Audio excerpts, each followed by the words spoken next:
Good evening, everyone, and welcome to the Plan Commission ARB meeting for February 6th.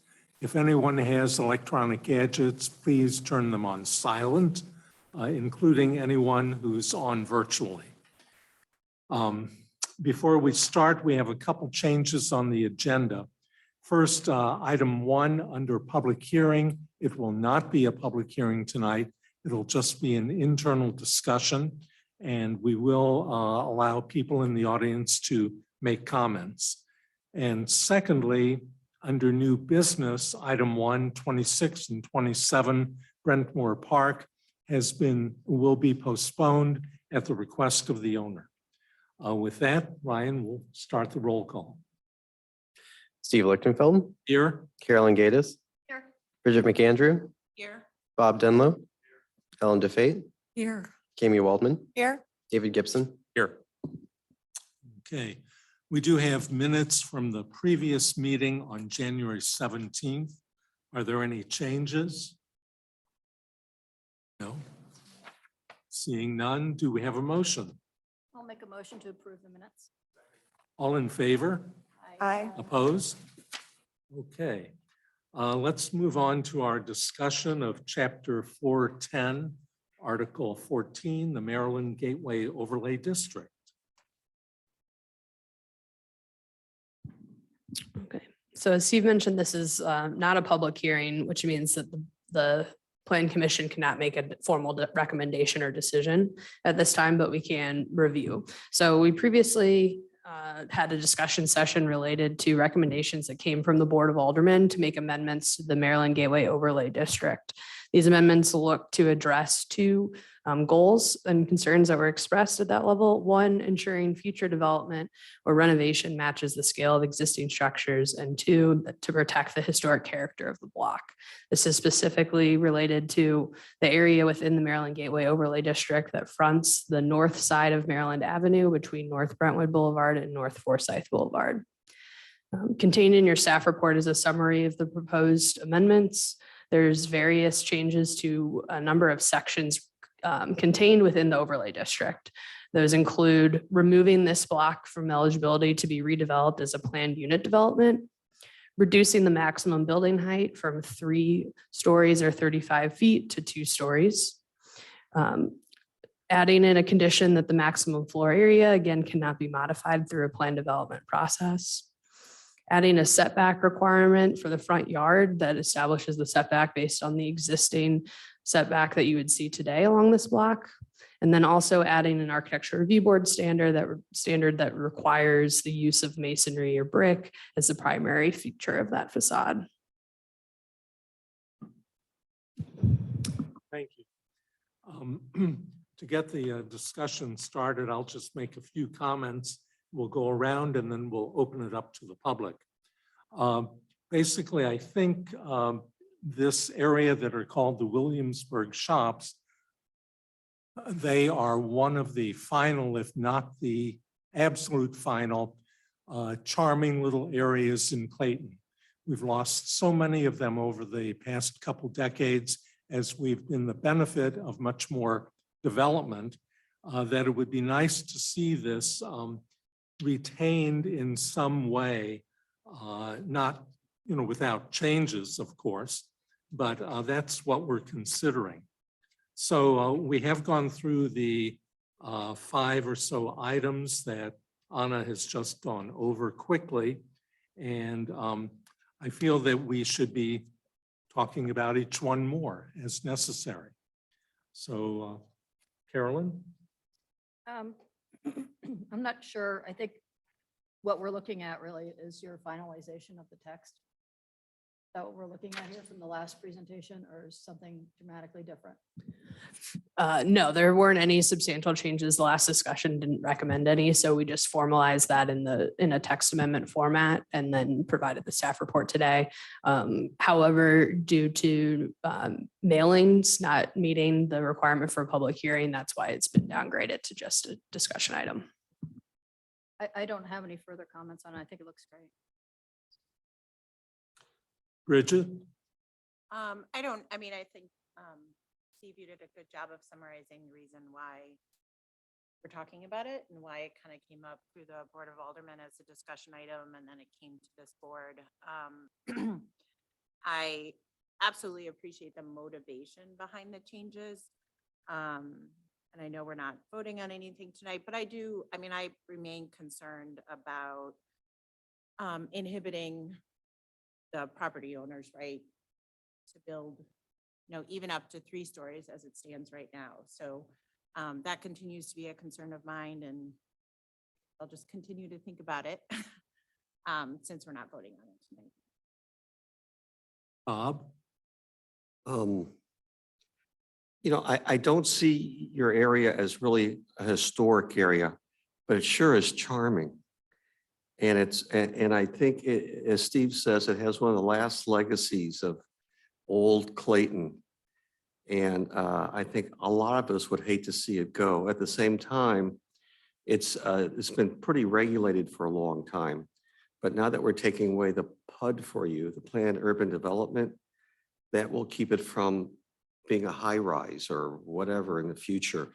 And I think, this is private property. I do understand that, but I think this is a balance, and I'm really interested in hearing what the public comments are on this.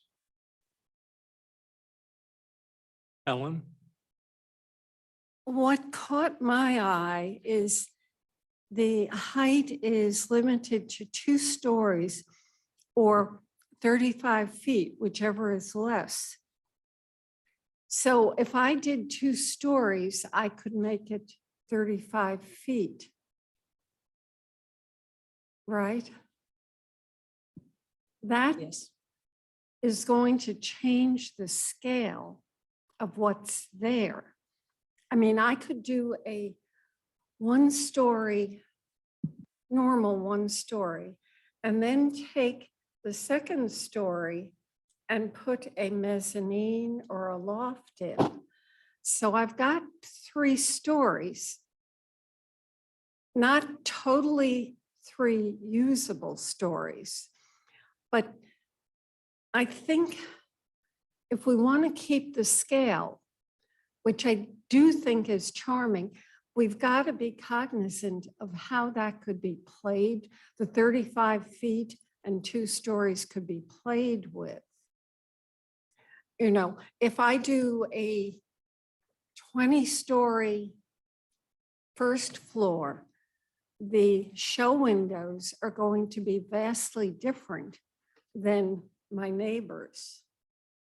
So I don't know how we can define it better, but if I can get 3 stories in 35 feet or 2 stories 35 feet, I think the 2 stories maxing out at 35 feet is going to result in something that will look different than what we've got and like. So I don't know how we resolve it. It just caught my eye, and part of what I do is, looking at things and how can I manipulate it for my client. So my only thought. Amy? I'm curious to see, what are the existing heights and stories of most of these buildings, or all of them, if they're? I don't know the heights, but they're all roughly 1 story, roughly So- the same height. Okay, so there's not even a 2-story right now. Correct. Okay. I'm in agreement. I think, again, I understand the building owners, and these have been here for however many years. And I think the idea of creating a 3-story structure along that line, especially with the residential houses behind it, would be, like, the scale of it, I think, would be off. So I understand where you're coming from. And I agree with keeping it at the 2 stories right now. David? I think if the desire of the board is to maintain the character and the look and the feel of what's there right now, along with the scale of those buildings, the way this is drafted accomplishes that. I do think the plan unit development provisions that are in there are really important to get those protections when new structures go up in their place at some point in time. So yeah, I feel like this is right on target if that's the direction. Before we open it up, for comments. I want to respond to something Helen said, because it made me think some older towns that we see in the western part of this country have kept under a height by lowering the first floor, so that the first floor was not completely below grade, but could be 2 to 4 feet below the street level, which allowed them to have 3 full floors, but stay under the mandatory height limit. I'm not suggesting that. I don't think that would really be what we are looking for, but people have gotten around it one way or another. So I don't know if there are any other comments from the Plan Commission on that, but if not, go to the public.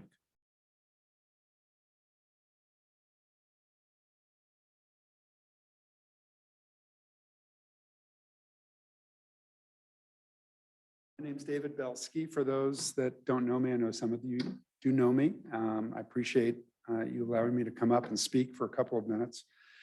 And I'll be very brief. My clients own 8101 through 8135 Maryland, which is the majority of Williamsburg shops. It's been in their family since it was built. And they, I'm sure, completely appreciate the sentiments of trying to keep the Williamsburg shops intact and the character of them. Although we don't know what the future is going to bring for that block. And so to take a third of our potential development away is very concerning. So we're very supportive of trying to keep the character of the block exactly as it is. We strive every day to find very unique tenants for the block, not putting, typical strip center retail in there, and trying to find very unique retailers for the city of Clayton. But we don't know what the future is going to bring. And so if there comes a time where that property needs to be developed, we want to have the option to be able to utilize 3 stories. So we're in favor of what you want to try to accomplish, but we want to maintain our ability to have a 3-story property there if we needed to. We don't know that we have no plans to do that. We have operated it this way since the 1950s. I have every intention of continuing to operate it that way. But it sure takes away potential value from us. And so I hope you'll consider that. Okay. Thank you. Thank you, David. Appreciate it.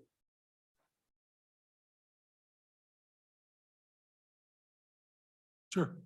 Come on up. So my name is Simon Katz, and I own 8141 Maryland Avenue. I agree with David wholeheartedly. The architectural review, as far as keeping it brick structures and then the colonial look and all the rest, we love the block. We like the way it looks and everything else. But there is the fact, as David had approached, and I would just say that the reality is that if we were to try to build just a 2nd story now, or even at that point in time, I think it's highly unlikely that there would be approval, because there would be tremendous residential complaints from the block behind. It's always happened, and people don't like change. We're not looking for it. And I think it's just putting out something out there that really doesn't accomplish much other than restricting our abilities down the road. And, no one's trying to do something now. And I don't foresee any of us trying to do anything. Last owner is Bob Horn, and he's here also. And it's difficult to understand why that would make a real difference. Thank you very much for your time. Thank you, Simon. One comment, your building is, I believe, the newest building on the block that you built. And of course, it fit into the character of the entire street. So, we thank you for that. Well, I appreciate that. And the truth is that when we built the building, we knew we could go 2 stories or 3 stories. We didn't want to do that. We didn't want to deal with it. And we just didn't like the idea of that building all of a sudden standing up. One comment you did make, Steve, about being below grade. When we built the building, we completely demolished the building and we had to pier it. That area has a very high water table. And there is no way you can bring that building down farther because we had lots of issues because of that. So I can't tell you about any other part of Clayton, but I can definitely tell you about that block. So anyway, thank you all. Thank you. Any other comments?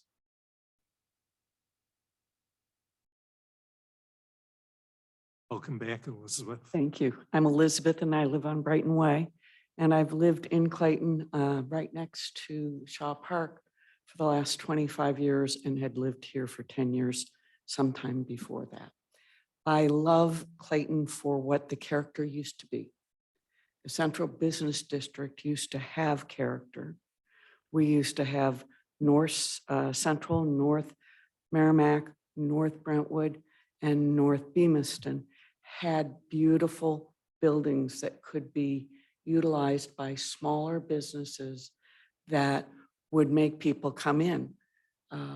Remember Jennifer's cafe, her little shop? I was there once a week. I was also getting drugs, legal drugs there. But the issue that I'm seeing is that every building in Clayton that is being considered now is a heartless building, is a building with just a facade that means nothing, that also provides nothing in the way of rentable space, affordable rentable space for any other businesses that might want to come into Clayton. Certainly not the same number of businesses that, for an example, the World News Building has taken out, I believe it was 6 or 7 restaurants and 2 retail establishments. They're never coming back. They won't be able to afford the rent in a building that's brand new, that big, and that expensive. So every time we take out existing character buildings, they will never be replaced. And Clayton will indeed become the new downtown, as our mayor has said several times she wants us to be. So I'm grateful to you all for considering this request. And I think it's wonderful and I appreciate it. Thank you for doing your best to keep some of Clayton's characters still alive in Clayton. Thank you. Thank you. Anyone else to make a public comment here in the chambers? Do we have any hands up? Any further comment from the Plan Commission? Anna, could you just remind us if, again, just I think too, for everybody on all of us, if, in 10 years, 15 years, life changes significantly, I don't, what the case may be, what are our avenues or what are the property owners' avenues for changing this? I mean, short of, I guess, rescinding any ordinance we pass. Right, it would mostly be making a similar text amendment for this, because part of this would include removing the option to do a planned unit development, which is how many of the buildings that don't meet the base zoning codes are constructed in the city. So if we remove that option in the future, revising this overlay district again would be the path to changing height or density restrictions. I mean, that would be something, that would be, relatively, in 10 years or whenever the circumstances might.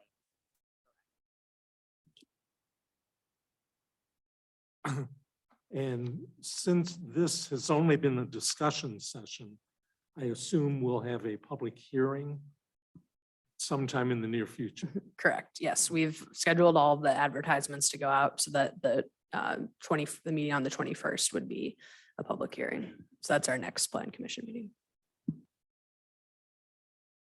Okay, thank you everyone for that item. We will move on to our new business.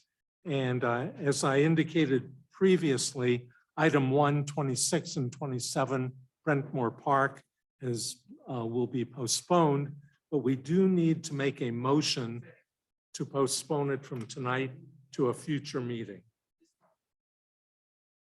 I'll make a motion to postpone to a future meeting. All in favor? Aye. Opposed? Okay, thank you all. We'll move on to item number 2, 8027 Forsyth Boulevard. And actually, we have 2 items on that, but we'll start with the first one, which is for a general conditional use permit. So the site to which this application pertains is a retail bay on Brentwood Boulevard. The site is part of the Forsyth Point development at Brentwood and Forsyth. The property has a PUD zoning and underlying zoning of high-density commercial. The application pertains to a conditional use permit for Stride Fitness, a health club use that's conditional in the high-density commercial district.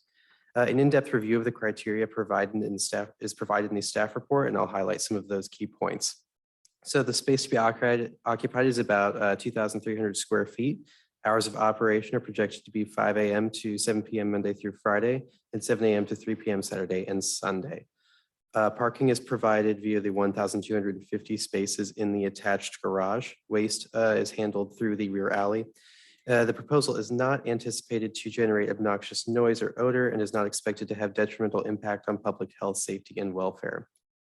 The use complements the surrounding area, which contains a combination of office, residential, commercial, and retail uses. Staff is of the opinion that the use meets the requirements contained in the regulations governing conditional use and recommends approval to the Board of Aldermen as submitted. Okay, thank you. See, the applicant is here. Come on up. Anything to add, Scott? I don't. Well, I do. Well, first tell us who you Well, are. my name is Scott Haley. Thank you. I'm with U.S. Capital Development and a representative for 8027 Forsyth Point. So we have with me tonight Ryan Harbison, who is with Stride Fitness. He is going to be the franchisee. We're very lucky to have teamed up with him to come to Clayton and specifically our building. And I think what Ryan and his energy and what his concept is will bring, I think, a great amenity to Clayton as well as our building in the western part of the CBD. So I'll let Ryan, if he wants to talk a little bit about himself and his company. And thank you so much. And I'll be around if you have any questions. Hi, everybody. I'm Ryan Harbison, as Scott mentioned. So thank you for the chance to come represent Stride here tonight. As Scott mentioned, I'm the franchise owners. I'm the owner of the company. Stride's part of the Exponential brand of fitness companies. You've probably heard of Cycle Bar, for instance, is one of them. But Stride's really unique. And I'm a local St. Louis guy. I grew up here. Now I spent a bunch of years in the military and came back. And when I wanted to locate a small business in the St. Louis area, and found Stride, which I fell in love with. Stride is really it's a treadmill-based interval training concept. So think sort of like an Orange Theory without the rowers is probably the simplest way to describe it, but with a lot of other attributes that I think make it particularly unique. So I found this business and I was excited about it and wanted to put it somewhere in St. Louis. And I looked all over the place. And when I found Forsyth Point, I just fell in love with the location, the way that the building looks, the way that it's going to facilitate the business. And more specifically, I wanted it to be in Clayton. I live right outside of Clayton. I spend a ton of time here shopping and drinking coffee at City Coffee and doing all the things that all of you do as well. So it was important for me to have a location that was something that was meaningful to me and then where I thought it would do well, obviously. But I also think that it's going to provide tremendous value to Clayton itself. So the class sizes, I don't know if you saw the little letter that I wrote, but are generally about 20 to 25 participants. The parking garage at Forsyth Point allows for plenty of parking for the patrons, which will be very nice. And we'll have several classes a day. So I think on a given day, your throughput is probably going to be in excess of 150 to 200 people passing through Clayton, which is great. I think it'll be tremendously valuable for the tenants of Forsyth Point, but also for the people who live, work, and play all around Clayton, just like where I live with my wife and kids. And will come in and use the studio, and I hope a lot of other people will as well. So I'm happy to answer any questions you have about the company, about the concept, about why I'm excited to put it in Clayton. But I certainly appreciate your thoughtfulness and consideration in granting the conditional use permit. So thank you all. Okay. Yeah. I'm sure we'll have a few comments. Please do. It is only a general conditional use permit that we're looking at. But the drawings that were submitted, some of them just don't seem to go together. Were they from some of your other locations also? Yeah, Steve. So the pictures that you saw were just pictures of other open stride studios across the country. The intent there was just to give you a feel for kind of what the inside of a studio looks like. So Stride exists in, I don't know exactly right now, maybe 12 cities nationally. There aren't any Stride studios in St. Louis. And to be clear, this is my first time owning a Stride franchise. So yeah, I was just trying to give the group a feel for, hey, what does the inside of one of these studios look like if you were to walk into Stride tomorrow and do a workout? Well, of course, we're excited to have you come in. I believe, and Scott, you may correct me if I'm wrong, I believe you would be the second tenant in Forsyth Point on the ground floor. Is that correct?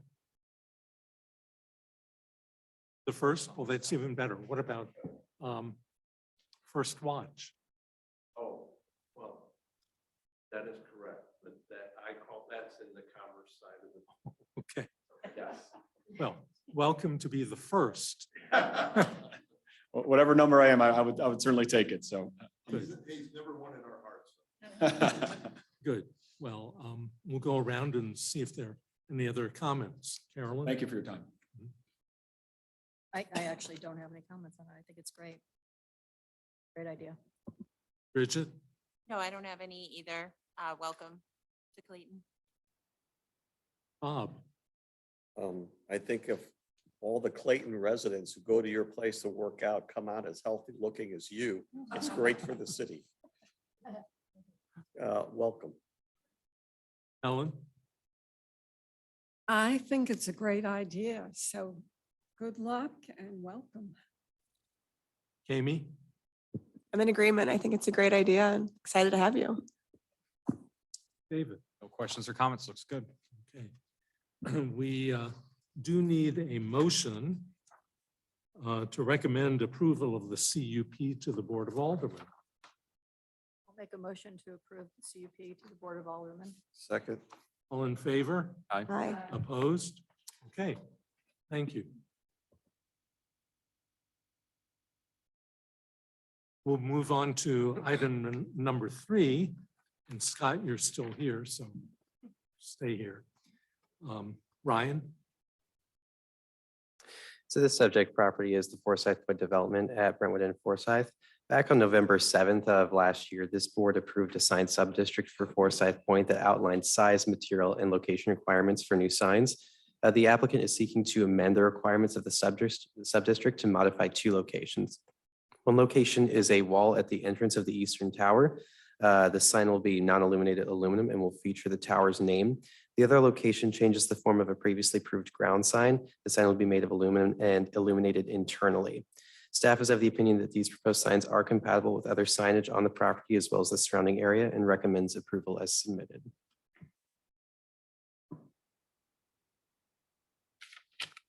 Come on back.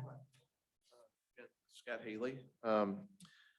Really, we're here tonight because the monument sign that was in there was actually in the package that you reviewed last time. It was just not identified as such. So I guess that was just really an oversight of all the information was in the package previously. It is almost a duplicate of the sign that's across the street on the south side of Forsyth at their current tower. So they're keeping that same look on the new Commerce Tower on the west at 8001 Forsyth. So the other little sign is going to be that, sign that's going to be on the plaza side. That was not attached to the prior submission, but was part of the Commerce desire to have. So that's the second sign that that Ryan and the staff report referred to. The non-illuminated sign, it's going to be, the cladded tile on that west wall of their plaza, so. Okay, so what we're looking at is we have the ground monument sign Yes, sir. that matches the existing Commerce Bank signs across the street, but it adds Hush Blackwell to it. It does. Okay, and then we have, it says Commerce Bank and Hush Blackwell. And as you're looking at it, you see another sign on the tile wall undercover that says Commerce Bank Tower. Correct. Okay, so we've got two references to Commerce Bank. That is correct. And then, if you look up on the face of the building, above the first floor level, we see Hush Blackwell again. So essentially, in the same plane, we have two Hush Blackwells and one Commerce Bank sign at the eastern facade of the building and one Commerce Bank Tower sign 20 or 25 feet behind it. Am I reading everything correctly? I hear what I hear what you're saying on that. You want a response or I'm here to, on behalf of Commerce, but I don't think we have, Denny's not here tonight because he was ill, but I think I can answer those questions for you. I think I'm going to say the eyebrow signage that you refer to. I think all three of these signs play a different, depending on your juxtaposition. I think the eyebrow sign is something that gets seen, a block and a half, or even 2 blocks away. The monument sign is more at the ground level pedestrian feel. And you don't see the eyebrow sign at that point, but on the monument sign, you do if you're on that street right there or walking on the sidewalk. And the identification of the smaller sign that's on the cladded wall is representative once you're inside on the plaza, on the interior of inside the private property on that front. So I think from my perspective, I looked at it as each one of those signs has 3 different functionalities to say that's how my perspective has been on that. So. Well, if I recall from the previous time we looked at the signage, that we did say there could be some eyebrow signs on the building. Correct. So I'm not saying that it's out of place. It just seems, even though I hear your comments on it, seems like somewhat of a duplication on that facade. But let's see if there are other comments. Sure. Yep. Carolyn? I had similar concerns about, mostly about the eyebrow one, being so prominent building. But I understand what you're saying about the different perspectives of when you're walking, when you're in a car. And then the other Commerce one is you wouldn't probably see that until you're in the building or in that little space there. So I mean, I'm not really seeing, what is the eyebrow one made of? What is the material? I'm not seeing that. I'm just not seeing it right now. The eyebrow sign was previously approved, Carolyn. It's an aluminum with backlighting. Okay. I remember, I think that's okay then. If it was something that was like in your face, it would be. That's all I had on that. Bridget? I don't have any other comments. No comments. Ellen? I share Steve's concerns. So Steve took all my comments. Amy? I don't really have many issues. I just have one question. The eyebrow, which I know we've already approved, there will be other tenants that have signage on the eyebrow. Is that not right? Or it's just going to be those 2. just those The 2? monument that you see there, and then there'll be an eyebrow that's on the Forsyth side, the south side, and then Hush Blackwell is on the east side of the building. And I think those were the ones that were identified previously at the last Okay. meeting, correct? Yeah, I mean, I understand your thought about the different, ways to view it. And I mean, I agree with you. I don't have a problem with it.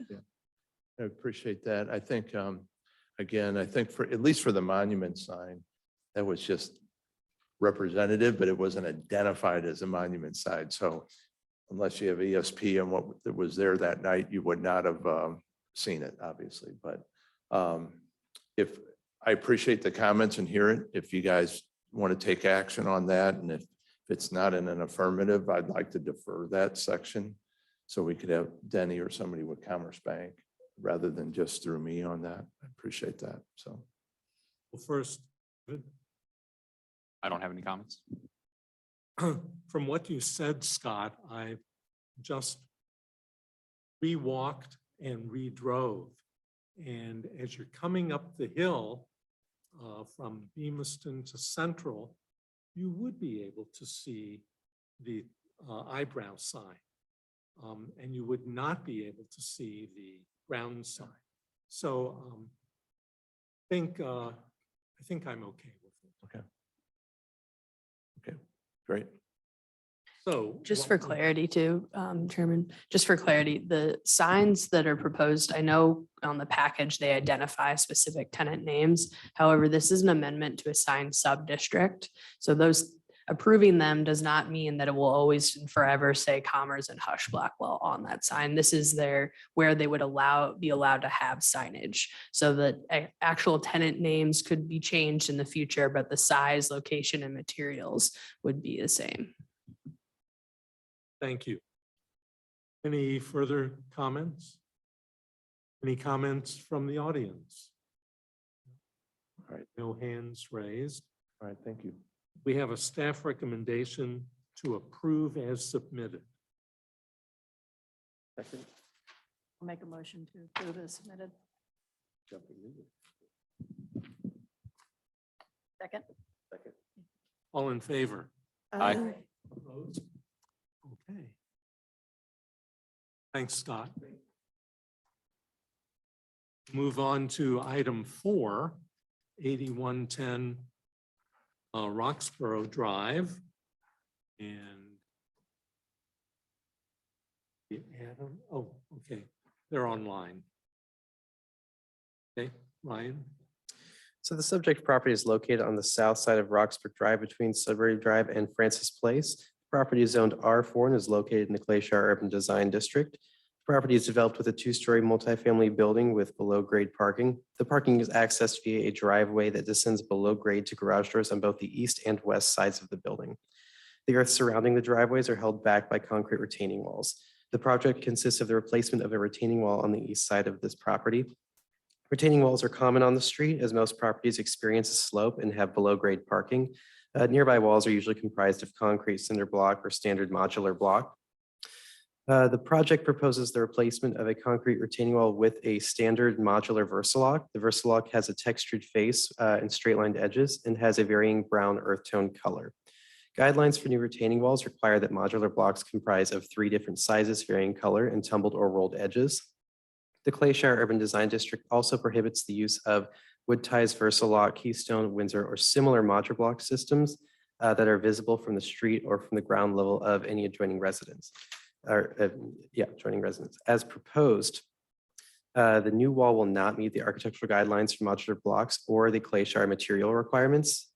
Staff is recommending approval with the following condition: that a material shall be selected that complies with the architectural review guidelines for new retaining walls and the Clayshire subdivision ARB4 urban design zoning district requirements. Okay, thank you. Whoever's representing 8110 Roxborough, you could identify yourself. Is it Adam Rose?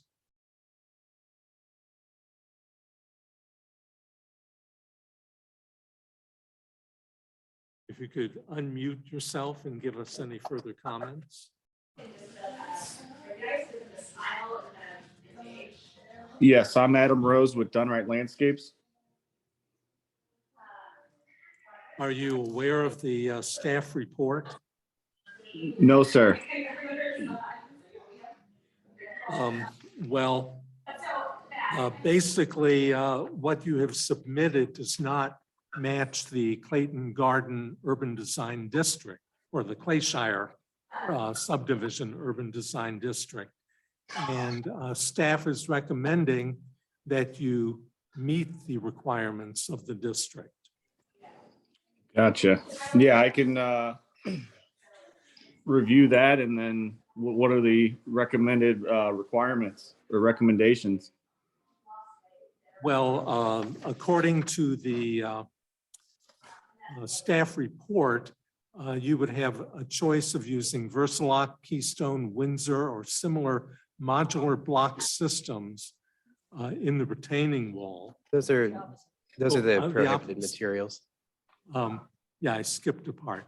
My suggestion is, since you're unfamiliar, that at this point, you contact the staff and have the exact materials put in, described to you.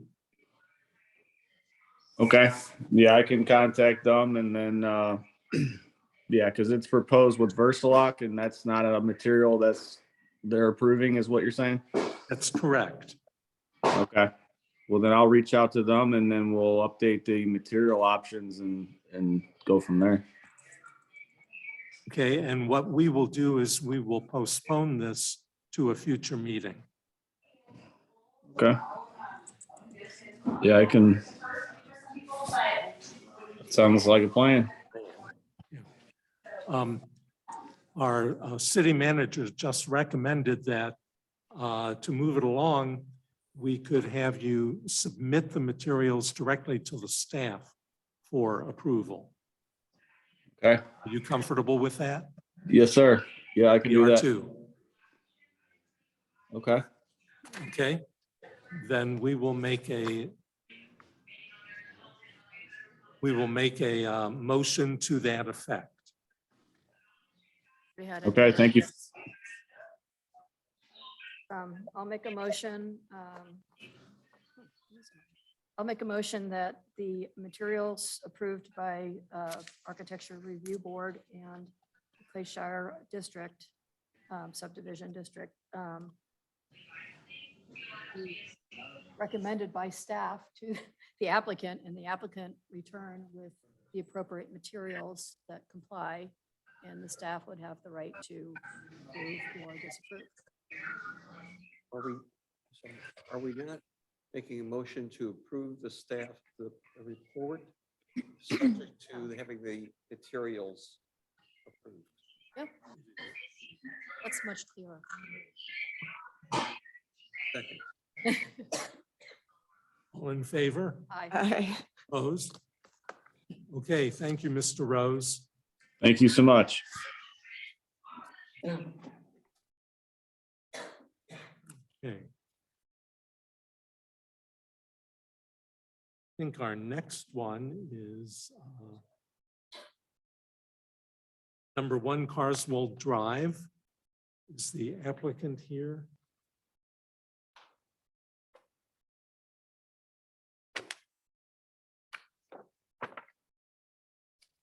Okay. Okay, we'll get started. Hello. Ryan. The subject property is located on the northeast corner of the intersection of Carswell Drive and Wydown Boulevard. The property is zoned R1 and is developed with a single-family home. The project scope includes the reconfiguration of the driveway and garage access, a new fence, reconfigured patios, and landscape changes. The Carswell neighborhood can be characterized by large lots comprising of single-family homes and abundant green space. The existing driveway, which currently encircles the primary structure, will be reconfigured to approach the south and east of the primary structure. The reconfiguration will accompany revisions to the existing window and door openings on the north and east elevations to accommodate a new kitchen and garage access. The entrance to the existing garage will be moved from the north elevation to the east elevation, and western red cedar carriage doors are proposed. A new fence is proposed to enclose a portion of the yard. The fence is proposed to be black metal with 48 inches tall. Landscaping is proposed at various points on the property. However, the removal of many large existing trees is not proposed. Along the north side of the home, where the driveway previously was, or where the driveway is proposed to be removed, there are improved patios proposed. The project abides by the requirements of the R1 district, and staff is of the opinion that the proposed project is compatible in terms of use and materials with the subject property and surrounding area. Staff recommends approval as submitted. Okay, thank you. Any comments from the applicant, Mr. Pozzo or Pozo?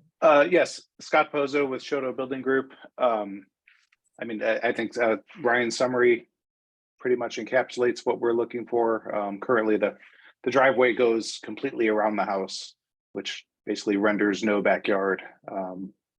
So this is largely a move to let our client, the homeowner, gain some yard space, and it nets out to improve with more green space on the property, less paved area. Okay. I think it looks great. It will clean up the property, make it look very good because it's very visible from Wydown Boulevard. Yes. And it'll also make it a lot more functional for the family that either lives there or is moving in. So Yes. I really have no problems, but let's see anyone else. Carolyn? I didn't have any problems with it per se. As a landscape architect and an arborist, I would encourage you to be extremely almost surgical about how you move some of that edging and also how you put the fence in. Just be really careful of the proximity to the trees in the critical root zones.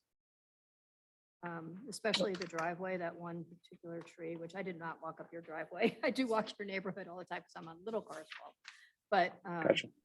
yeah, that one, there's one tree that's to the east of the house that is within 10 feet. The trunk is within 10 feet of the new proposed driveway. So just be very, very careful. That's all probably feeding roots that are right there. Okay, and we do have, the homeowner already has retained an arborist that's Perfect. consulting, so we'll make sure to get their oversight prior to the work. Great. All right, thank you. Sure. Bridget? I don't have any comments. Bob? Ellen? I think it looks good and I have no further comments. Amy? No further comments. And David? No comments. Okay.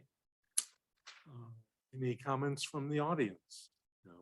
Okay. We do have a recommendation to approve as submitted. I'll make a motion to approve as submitted. Second. All in favor? Aye. Opposed? Okay. Thank you. Thank you all.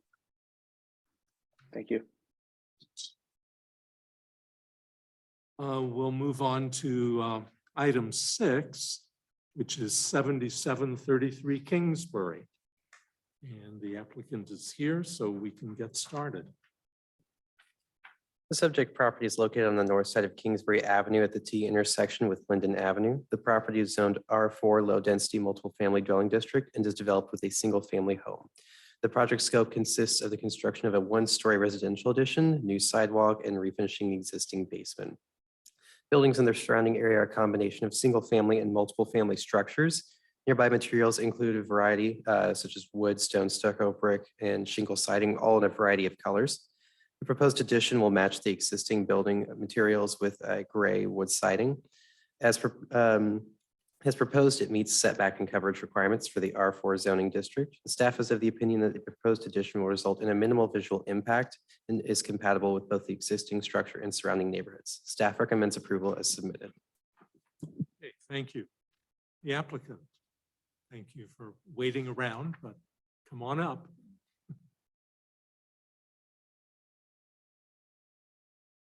Essentially, we're trying to make 115. You could tell us who you are. Sorry about that. I haven't had it off in months. We're trying to take a house that's 115 years old and make it more usable for the occupants of that house. Currently, when you walk into the house, you walk directly into their living room. There's no evidence of privacy whatsoever. We're making a discreet entry to the right of that, next to the driveway. And then we're bringing more light into the house with additional skylights. Other than that, we're basically trying to keep it looking as much as possible like the original. We've taken the roof pitch that is currently on the old screen porch, which has been closed in. And we're going to continue that roof pitch on the new part so that the scale of it remains the same. The materials will all be identical to the existing ones. And I'm happy to answer any questions. The original house, the front door is in the bay that sticks out. Is It's that correct, And it'll be moved to the east correct. and be recessed so you don't enter directly into the living room. Right, there'll be a discrete entry there. And then the porch that is currently to the west of the current front door. Is that enclosed now? There's a porch in front of the current front door that has a roof over it, but it's open. And that was one of the owner's desires, was to make sure that they had that open porch. And so what we've done is we've formed a new open porch at the west end of the property that will have a roof over it, but it'll be open. Now I get it. Okay, I think it's a good looking addition. It makes the house a lot more functional. And it keeps the charming character of that 100-plus-year-old house. and that's what we wanted to do. We've seen enough of the mega mansions that we have in our neighborhood. I'd like to keep something of the old. Good. Well, let's see about other comments. Carolyn? The only comment that I have more about the drawings. Not the what? Love the hand-drawn drawings, but I had a really hard time reading them. And I guess before the meeting. Well, they've been reduced in size considerably. But maybe if we had 11 by 17, it would have been easier or something. I've got a full-size set if you want to look at them. What are the stairs made of? The stairs are going to be an artificial material that is exactly what they have on their current stairs. It's a man-made decking material that's a gray. So it's like a recycled lumber? Right, that type of thing, yeah. Well, Yes, vinyl is really the only. okay, that's what I thought. I just wanted to make sure. Okay, I didn't really have anything else. I think it looks like a nice project. Bridget? I don't have any other comments. Looks nice. Tom? No comments. Ellen? No comments. Amy? I think it looks great. Thank you. David? No comments. Any other comments from the audience? There are no hands up. Well, we do have a staff recommendation to approve as submitted. I'll make a motion to approve as submitted. Second? All in favor? Aye. Aye. Opposed? Okay. Good luck with it. Thank you, sir. We'll be looking for the final build out. Hopefully it'll be soon. Good.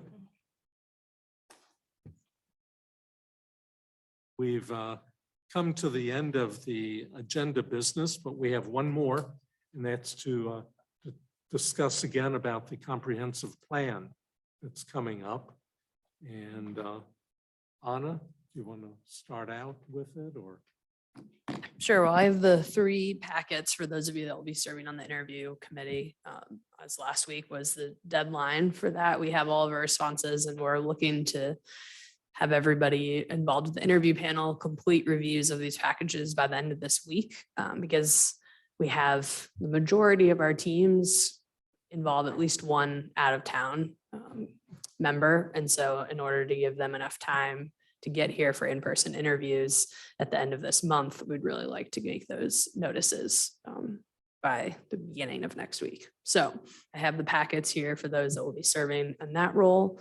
Just a friendly reminder, we do have the live interest form for the at-large steering committee representatives. We'll be accepting those applications through the end of March. And then the interview panel will kind of reconvene at that point to review those and solidify the steering committee in April.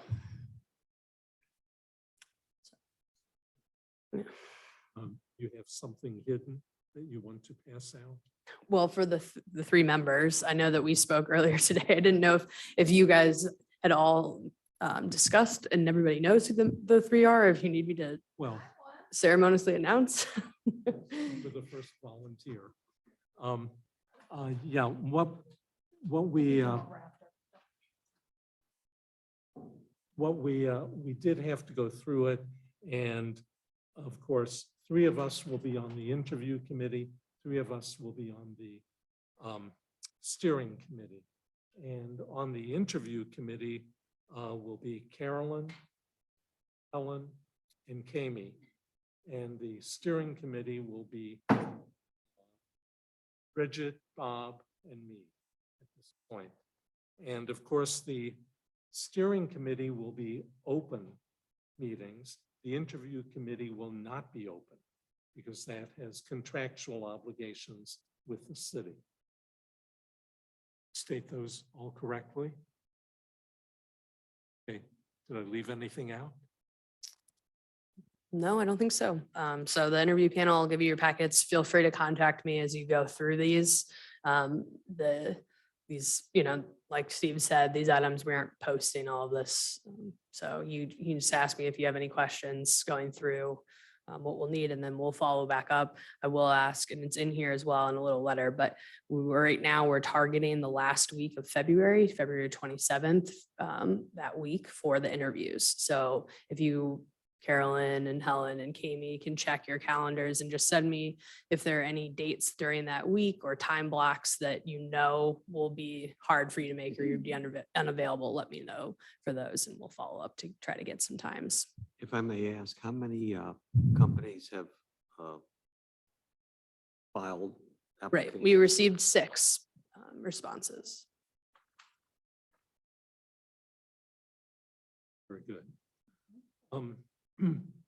I believe you indicated that the form for citizens to apply is online It at is, this point. yes. And I don't know if anyone else has mentioned it to anyone, but I have mentioned it to several people in the city that they should go online and if they so desire, sign up. And I believe we'll be taking 3 people. Is that correct? Right now, that's what we kind of projected. So that when we get responses and everything, we'll look out, because I know there were some comments from you all and the Board of Aldermen that the goal is really to make sure we do have a good variety of representation on that. So we'll keep that in mind and make any adjustments that may be necessary to ensure we do so. So it's live right now. It's on the comprehensive plan page of the website. We put it there because that also contains copies of the PowerPoint presentations that we've gone through that give the good introduction to what a comprehensive plan is, as well as kind of an overview of what the steering committee would be, just to kind of help people understand what they would be volunteering for. So definitely encourage people to visit that page of the website just for information about how they can participate, or if they specifically want to be on the steering committee, that'd be great. Anything else we need to accomplish tonight? No, that's all. Okay, well, let's go around. Kami, any comments? Nothing further? Helen, Nothing more. Bob, Bridget, Carolyn, David, Nothing. Ryan, Nope.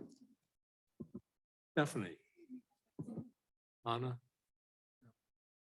Okay, I will not be here at the next meeting. I think you knew that, but I'll see you in about a month. So with that, we're adjourned. See you soon. Have fun. Oh, that's a tie.